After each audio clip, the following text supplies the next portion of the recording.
Salut salut, bienvenue pour un nouvel Avec Lecture dans lequel on va continuer à parler de romances parce que j'ai de nouveau 4 romances à vous présenter, plus ou moins des échecs, vous verrez, et donc c'est toujours mes lectures du mois d'août.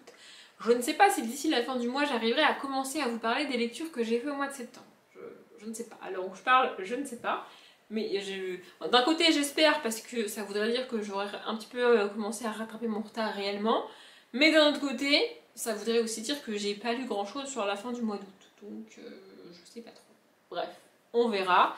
On commence avec le premier qui est un échec total et je suis dégoûtée parce que j'aime beaucoup l'autrice. Donc c'est Love Lesson, le tome 1. Vont-ils se donner une seconde chance de Emma Chase. J'adore Emma Chase. Love Game est une de mes sagas de romance préférées. En partie parce qu'on est que dans la tête de Drew, le personnage masculin. De mémoire en tout cas. Mais là, vraiment, je parlais de l'arrogance des personnages dans le dernier update lecture. Alors celui-là, il est pas très loin du top 1. Franchement, il est insupportable. Je peux pas être dans la tête d'un personnage masculin qui passe son temps à dire moi je suis le meilleur, et c'est moi qui ai raison, et je suis le tonton préféré de machin, et je suis le fils préféré de ma mère. Mais tu es qui pour dire que tu es le fils préféré de ta mère? C'est techniquement impossible. Une mère ne peut pas choisir entre ses enfants, c'est pas possible. C'est le principe d'être parent, comme un père ne peut... C'est comme si je disais, je suis la fille préférée de mon père. Il en a 3. Ben non, ça marche. Enfin, vraiment, cette phrase, elle m'a mise hors de moi. Je comprends pas. Je suis le tonton préféré. Alors, la limite de la limite, mais enfin, c'est pas à toi de décider, c'est au gamin en l'occurrence. Je suis le fils préféré, mais t'es qui? Et avant ça, le gars fait du sport, il court et tout, et en gros, il te dit je suis le meilleur dans mon domaine, j'étais le meilleur à l'école en sport, et maintenant je suis coach et tout, et être coach, c'est trop bien. Je suis le meilleur coach du monde, et si le gars il est doué, c'est parce que je suis le meilleur coach. Oh, mais ta gueule! Ah vraiment, je suis désolée, mais il m'a tapé sur le système. Du coup, je sais même pas c'est quoi l'histoire, parce que j'ai lu très très peu. Franchement, si j'ai fini le chapitre 1, c'est un exploit, mais je crois que j'ai été jusqu'au début du chapitre 2, et franchement, je peux pas, moi, je suis désolée, mais ça me met hors de moi. Être dans la tête d'un personnage que je trouve horripilant, je n'ai pas la patience, en fait, je ne peux pas. Puis, encore une fois, il n'y a pas la police de la lecture qui m'oblige à lire un bouquin, donc je n'ai juste pas lu. Mais vraiment, je ne pouvais pas, c'est pas possible. Comment il s'appelle, ce gars insupportable? Gareth. Eh bien, Gareth est insupportable. Donc voilà, en gros, comme je l'ai dit, Gareth est coach dans son ancien lycée, je crois. En gros, il a été la star de son temps en sport. Je sais plus quel sport ils font. Aucune idée de quel sport ils font. Quarterback, voilà. Moi, ça me... Du coup, c'est football américain? Je suis pas sûre. Bref, il était quarterback, le meilleur quarterback, machin. Apparemment, il s'est blessé, donc du coup, il a même pas pu faire une grande carrière dans ce sport. Alors, heureusement, parce que sinon, sa tête ne serait plus passée par les portes. Enfin, bref. Et donc, il est devenu coach de l'équipe. Et il est en train d'essayer de faire en sorte que l'équipe soit la meilleure du championnat, machin et tout. Ça, en soi, j'ai pas de problème. Enfin, je veux dire, t'es coach, tu veux que tes joueurs soient les meilleurs possibles et qu'ils gagnent. Ok, t'es juste pas obligé d'être insupportable. Vous voyez, en fait, ce qui me dérange avec ce comportement, c'est que c'est le genre de personne à dire que si l'équipe elle réussit, c'est grâce à lui, et si l'équipe elle se plante, ah bah c'est la faute des joueurs. Vous voyez? C'est pas possible. Moi, ça me tape sur le système. Ces gens, je supporte pas. Du coup, apparemment, il va retrouver Kali. Je sais plus, je crois qu'ils se connaissaient déjà avant. Elle devient professeure de théâtre dans son ancien lycée où elle retrouve Gareth, son premier amour. Et alors là, en fait, ça m'arrive rarement, mais quand à la fin du premier chapitre, je doute déjà d'aller au bout, je vais lire le résumé. Et quand j'ai lu ça, je me suis dit, alors laisse tomber, parce que le gars ne va plus se sentir pissé. Il va retrouver son amour de jeunesse et il va me bassiner avec... Elle va forcément retomber amoureuse de moi, je suis parfait, elle ne peut pas ne pas tomber amoureuse de moi, regardez comme... Ah, j'ai pas lu ça, je sais pas si cette scène existe, si dans sa détail lui c'est comme ça, mais moi je suis persuadée que ça va se passer comme ça, donc je n'ai pas lu. Voilà. Je suis désolée madame Emma Chase, je vous aime beaucoup, mais arrêtez de faire des personnages comme ça. Non mais vraiment, c'est... Alors la photo... Voilà. À partir du moment où le personnage m'agace, voir sa tête, ça m'insupporte. Donc, du coup, j'ai pas lu. Juste mini parenthèse, je suis pas certaine que la luminosité soit ouf. Moi, du coup, c'est le troisième update que je tourne à la suite, donc il y a un peu de temps qui s'est écoulé depuis que j'ai allumé la caméra la première fois. Je pense qu'il va falloir doucement mais sûrement qu'on commence à se réhabituer à ces luminosités d'automne-hiver. Donc, je suis désolée, mais ça sera comme ça pour cette fois-là. Voilà. Bref. Donc ensuite on en arrive au livre que j'ai lu sur le week-end d'Amil que j'ai fait au mois d'août. Et le premier que j'ai lu le vendredi soir, c'est Sexy Lawyer, le tome 3 et demi, entre parenthèses, de Emma Chase. Je me suis rendu compte en préparant l'update que du coup ça faisait 2 Emma Chase à la suite. Mais c'est comme ça. J'ai bien aimé cette espèce de mini-histoire. Ici on retrouve Jack et Chelsea, donc le couple du tome 2. Et on a en gros une petite histoire, une petite avancée sur leur couple et tout. Franchement, j'ai pas vu l'intérêt de rajouter ça. Voilà, j'ai pas compris trop l'intérêt. Des 3 couples, je pense que j'aurais préféré avoir une avancée sur le couple du tome 1 plutôt que sur eux. Mais bon, je l'ai quand même lu, ça se lit bien, c'est sympa, ça permet de retrouver des personnages que tu as déjà vus dans la saga avant du coup. Mais j'ai pas... Par exemple, j'aurais préféré qu'elle écrive un nouveau tome de Love Game, vous voyez, à choisir. Mais bon, du coup, j'ai lu ça. C'est sympa. Sexuller, c'est une bonne saga de romance. Après, c'est pas parmi mes sagas de romance préférées. Ça se lit bien, je les ai tous lus et je suis contente d'avoir lu ce tome en plus, même si très honnêtement, j'aurais pu m'en passer quoi. Ensuite le samedi, il me semble qu'au final je l'ai terminé, enfin je l'ai lu en entier sur le samedi du week-end d'Amil. Donc j'ai lu Chez moi ce soir de Amélie Laurier. Première chose que j'ai pas dit en vlog et j'y ai pensé qu'après, mais je sais pas pourquoi. Je trouvais le titre avant de commencer le bouquin très limite, on va pas se mentir. Mais en fait le titre fait référence à l'émission qui a lieu, enfin qui est produite dans le livre avec les personnages. En fait on suit, comment il s'appelle, Emmerich, qui est un ancien mannequin et puis qui a essayé de se reconvertir dans l'audiovisuel. Donc il est devenu l'assistant d'un directeur ou d'un chef de chaîne, je sais plus, ou des programmes, je sais plus.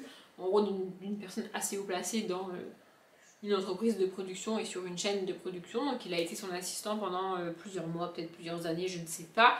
Et au début du livre, on lui confie une émission à gérer. C'est lui qui va gérer le programme, qui va gérer les invités, les sujets qui sont abordés, c'est lui qui fait ça.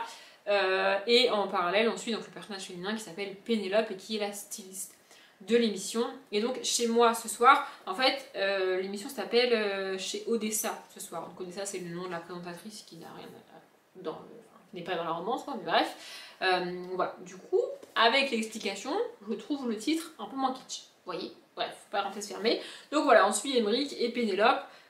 Pénélope était en crush sur lui depuis qu'elle l'a rencontré. On rappelle, c'est quand même un ancien mannequin. Enfin, je veux dire, il est par définition pas moche. Sinon, c'est pas drôle, tu vois.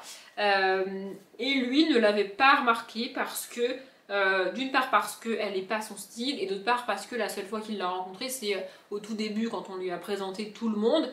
Et il partait du principe que c'était son lieu de travail et donc bah, il n'avait pas à avoir des relations sexuelles seulement ou plus avec ses collègues. Donc, voilà.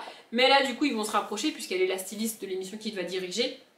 Et alors qu'elle n'est toujours pas son style a priori, il va se retrouver à constater qu'il est attiré par elle malgré tout, même si elle ne ressemble en rien à toutes les femmes qu'il fréquentait avant. On est un petit peu sur le cliché du mec qui a enchaîné les conquêtes et sur la fille qui a enchaîné les galères.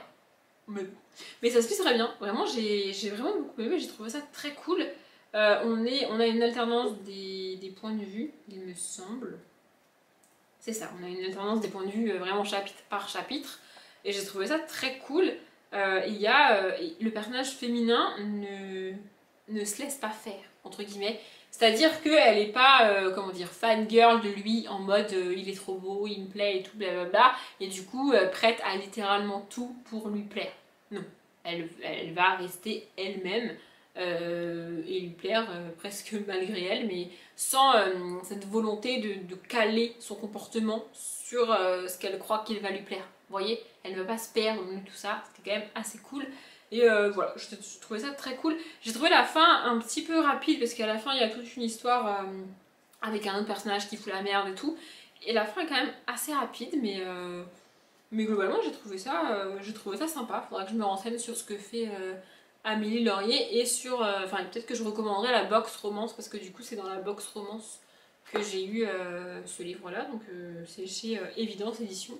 Je lis très peu de livres de chez Évidence Édition et Peut-être que je vais essayer d'en lire plus. On termine avec un gros bébé dont je vous ai beaucoup parlé en vlog puisque je l'ai commencé sur le week-end d'Amil et je l'ai terminé dans la semaine qui a suivi, donc je vous en ai parlé dans le vlog après le vlog du week-end d'Amil. Donc c'est My Rules de Anita Regins. On y rencontre TG qui est un petit peu de nouveau, on est à l'université et c'est un petit peu le cliché du mec de sororité qui fait beaucoup de fêtes et tout, blablabla machin. Et de l'autre côté, on a, comment elle s'appelle, je ne sais plus, Rose, qui fait partie elle aussi d'une sororité, mais d'une sororité studieuse, calme, coincée, même si elles ne sont pas coincées, enfin bref, une sororité donc que de filles, comme son nom l'indique, évidemment. Et voilà, ils vont se rencontrer tous les deux. Et on est un petit peu sur le genre de romance où, dès le début, chacun des deux est attiré par l'autre, mais chacun des deux ne veut pas être attiré par l'autre, et donc fait genre, il est indifférent, mais en même temps il peut pas rester indifférent, ou indifférente, hein, ça marche dans les deux cas. Vraiment, ils ont tous les deux le même comportement, en mode, il me plaît, elle me plaît, mais je ne veux pas qu'il me plaise ou qu'elle me plaise, donc je fais genre, elle me plaît pas, il me plaît pas, et je la repousse, et je m'énerve, et ce cliché là, mais très vite ça va quand même changer. Et globalement j'ai bien aimé, j'ai été au bout, je l'ai lu quand même assez rapidement. Il me semble que je l'ai lu en 2-3 jours, un truc comme ça. Il fait quand même pas 500 pages. Ah, même pas, il a l'air énorme, il fait même pas 400 pages. Mon dieu, il fait 366 pages ou 7 pages, je sais plus, bref, on s'en fout. Voilà, je l'ai dit en vlog et je vais le redire ici parce que c'est la vérité. Ce livre m'a beaucoup rappelé After de Anna Todd, à la différence près que TG n'est pas toxique comme l'est Hardin. Le comportement de Hardin dans After est vraiment terrible avec Tessa, mais pour moi, ce qui rend After aussi toxique, c'est à la fois le comportement de Hardin, mais surtout le fait que Tessa le laisse faire et se laisse faire. Or, ici, de 1, TG n'a pas ce comportement-là, et de 2, quand il a quelques réactions bizarres et quelques demandes ou quelques réactions, j'ai déjà dit réactions, je sais plus, bref, quand il a un comportement à la limite, vous voyez, Rose est là un peu pour lui dire Gare, tu te fous de ma gueule là, c'est-à-dire à un moment donné, ça s'agirait d'arrêter les conneries, ce que Tessa ne fait pas dans After. Alors je dis pas que ce qui rend la relation toxique dans After, c'est la faute de Tessa, c'est pas ce que je suis en train de dire. Bref, on va rester parler de After parce que je sens que je vais partir en. Je vais m'embrouiller toute seule. Donc on va arrêter là. Voilà, ça m'a rappelé After, mais ça reste quand même différent de After. Je peux pas vous dire si j'ai préféré celui-là à After parce que de 1, ma lecture de After date, et de 2, elle est très personnelle pour moi. Donc je peux pas vous dire, mais voilà, je l'ai lu jusqu'au bout. Il y a juste une scène que j'aurais aimé avoir et qui n'est pas présente dans le livre et que je trouve dommage qu'on n'ait pas cette scène-là. Mais c'est comme ça, c'est l'autrice qui choisit, c'est pas moi. Et j'ai bien aimé, je suis pas sûre de réellement m'intéresser à l'autrice et de chercher ce qu'elle a pu écrire d'autre, mais j'ai passé un bon moment.